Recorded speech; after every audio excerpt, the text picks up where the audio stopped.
मैले त तपाईँलाई भनेको थिएँ नि यो दलाली काम सेटिङ काम बिचमा ल्याउने काम नगर्नु भनेर 100 जनाको कोटा हाल्नुभयो आखिरमा अहिले सेटिङ काण्डले गर्दा ठाउँको ठाउँ 50 लाख नोक्सान भयो तपाईँलाई हेर्नु त अब कसरी तिर्नुहुन्छ कसरी तिर्ने को आयो के छौ ए दले बाबा पो आउनु भएको रहेछ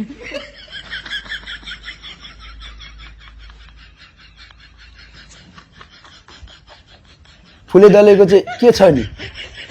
सेटिङ काण्डले गर्दा 50 लाख ऋण छ तिर्छस् ल मैले किन तिर्ने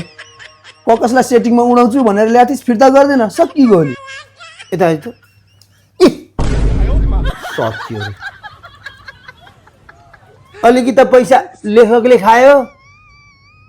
अलिकति कमिसन सुनफुलेले खायो बोर्डिङ पासले अलिकति खायो ठप्पा लाउनेमा पनि गयो